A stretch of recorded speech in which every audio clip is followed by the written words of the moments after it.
Bien, vous allez enregistrer le document.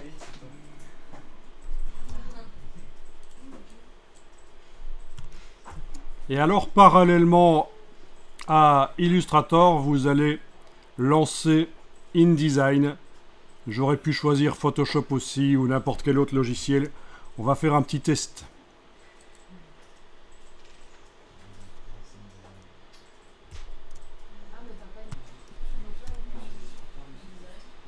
Voilà, j'ai InDesign qui est en train de s'ouvrir.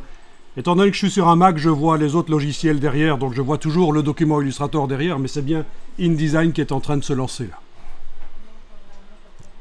Voilà, alors ça peut être perturbant pour ceux qui ne connaissent pas les Mac. Là, je suis dans InDesign, c'est indiqué là. Et je vois derrière le document Illustrator. Donc si vous voulez, dans le menu de la palette... dans le menu InDesign, vous allez jusque masquer les autres. Commande Alt H, c'est le raccourci.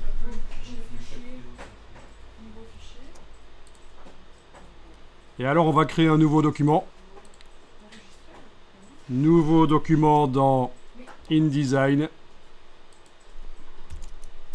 Ok, format lettre, vous le voyez.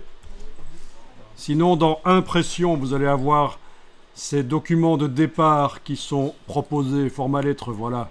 Impression, format lettre. Créer.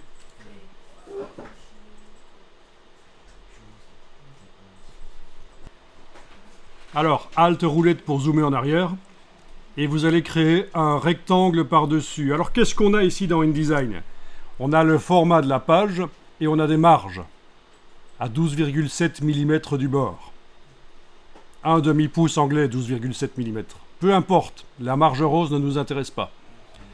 Par contre, je voudrais avoir un fond coloré sur toute la page.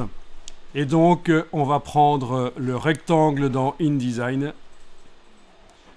On va commencer à dessiner le rectangle en dehors de la page. Et on termine dans le coin opposé en dehors de la page. Le rectangle a aucune couleur de remplissage. Il a juste un contour noir. C'est un peu comme dans Illustrator. Vous avez la case de remplissage qui est à l'avant-plan. Vous allez pouvoir, par le nuancier de InDesign, menu fenêtre, couleur, nuancier, touche F5 sur le clavier si vous voulez, pour le faire apparaître tout de suite.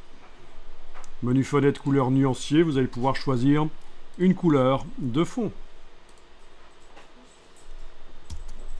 Bien. Vous avez même le pourcentage de la teinte là.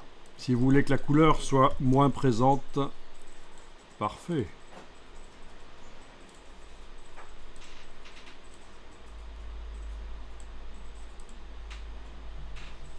D'accord, ce qu'on vient de faire, c'est un rectangle qui déborde au-delà des limites de la page.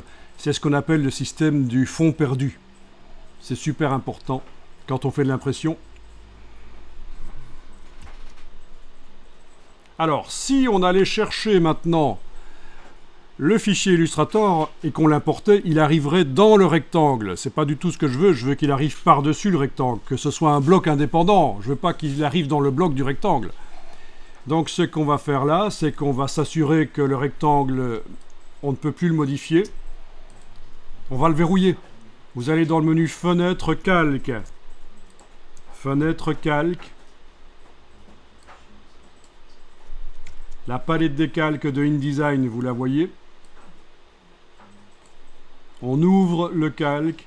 On a ici le rectangle. Et avec la colonne ici, on va le verrouiller. Il est inaccessible. Il y a un petit verrou qui apparaît sur le bord d'ailleurs, si vous le voyez.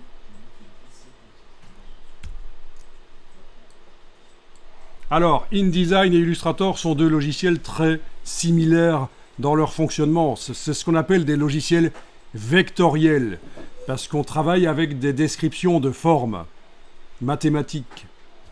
Mais il y en a un qui est hyper spécialisé dans les documents texte avec beaucoup de pages, c'est InDesign, et l'autre qui est spécialisé dans les graphismes, c'est Illustrator. Bien qu'on puisse faire des affiches, voire même des documents plusieurs pages dans Illustrator, mais InDesign sera meilleur pour ça.